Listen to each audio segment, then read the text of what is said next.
We are currently consulting on the preferred development option for our local plan. The local plan is an important document which all councils must have. It will guide the development of Warrington over the next 20 years, planning for new homes and jobs, together with the infrastructure we need to support growth, such as new and improved schools, health facilities, roads, and public transport. This presentation will explain the work we have undertaken in getting to the preferred development option and describe the preferred development option itself. The first stage is to confirm the number of homes we need to provide over the next 20 years. The government sets out the process that councils need to follow in setting their housing targets. We've tested 3 options for our annual housing target. They are based on ensuring we have enough homes to meet the increased number of jobs that could come to Warrington and to meet household growth. The first option is based on the number of jobs that would be created if we didn't positively plan for Warrington's future growth. This would require us to provide 955 homes per year. We believe this is the minimum level of homes Warrington can plan for. The second option takes into account the council's growth and regeneration ambitions. This requires 1,113 homes per year and is the council's preferred option. The third option is based on job growth in Warrington, carrying on at the same rate as it has done for the last 20 years. If we were to provide the right number of homes for that level of job growth, we would require around 1,300 homes per annum. We've also carried out a detailed assessment of our future employment needs. This has concluded we need to provide 381 hectares of new employment land over the next 20 years. This reflects Warrington's strong economy and the number of companies who want to come and make Warrington their base. By way of comparison, the existing Amiga site is 285 hectares. The next step is to ensure we're making the best use of sites within the existing urban area. We keep up to date a Strategic Housing Land Availability Assessment, or SHLAA, which is a register of all potential housing sites in the urban area. This shows we have capacity for around about 11,000 homes. We also know there is around 130 hectares of available employment land in the existing urban area. We think we can get more capacity for homes in the town centre and the inner part of Warrington. By carrying out a more detailed master planning exercise, we've demonstrated there is a potential for a further 4,000 homes, giving us a total of around about 15,000. Despite looking at every site within the existing urban area, if we are to meet our future need for new homes and jobs, we will need to release greenbelt land. Our preferred development option requires us to provide sufficient land for approximately 24,000 homes over the next 20 years. If we can build around 15,000 in the existing urban area, this means we will need to allocate sufficient greenbelt land for around 9,000 homes. Our preferred development option requires us to provide 381 hectares of employment land over the next 20 years. If we can provide 130 within the existing urban area, this means we need to allocate a further 251 hectares of employment land in the Greenbelt. Part of the process of preparing a local plan is to ask developers and landowners to submit the sites that they want us to consider in meeting our development needs. This map shows the sites which developers and landowners have put forward.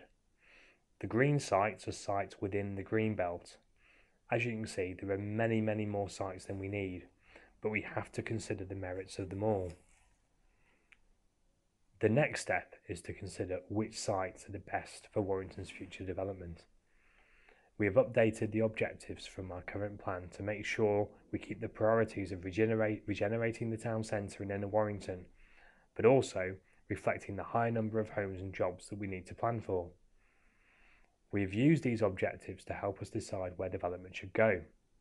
The objectives aim to ensure we allocate sufficient land to meet our need for new homes and jobs, to release greenbelt land sensitively and ensure the revised greenbelt boundaries will be maintained for the long term, continue the regeneration of the town centre and inner Warrington, provide new and improved roads, schools, health facilities, parks and other community facilities for existing as well as future residents, reinforce the character of Warrington, its countryside and its settlements, and to minimise the impact of development on the environment. If we are releasing greenbelt land, then it must form part of a wider plan to ensure Warrington as a whole is able to benefit from new development. We have considered 3 options for our overall approach to greenbelt release across the borough as a whole. We've looked at the balance between the main urban area and the outlying settlements. Our preferred option focuses the majority of greenbelt release next to the main urban area. We think this is where we can deliver the infrastructure required to support new development and where we can make the biggest contribution to the regeneration of the existing town. We are proposing a limited amount of growth in the outlying settlements to a level that we think can be accommodated by existing infrastructure and without impacting on the character of those settlements. To help us assess these options, we've carried out an audit of all the existing infrastructure across Warrington, looking at the capacity of schools, health facilities, local parks and transportation. You will find all this information in the area and settlement profiles on our website. We've then looked in more detail as to where development can go next to the main urban area. We've looked at a number of sites in the east, north and west, but we've selected sites in the southwest and the southeast for our preferred development option. We think the Garden City suburb in the southeast and the southwest urban extension perform best when assessed against the plan objectives. They have the least impact on important areas of greenbelt and will enable us to provide the new roads, schools, health and community facilities that Warrington will need.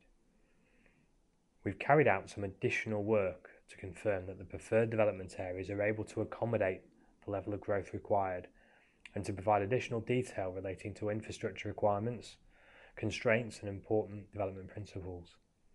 This is the development concept for the southwest urban extension. It can provide around 1,800 homes and it will require a new primary school, a new local centre, local park and health facility. If the Western Link passes through this area, then it will provide a direct connection into the waterfront development area.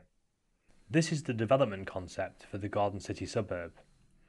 We think this area could accommodate up to 7,000 new homes, but this will only be possible if a wide range of infrastructure is also provided.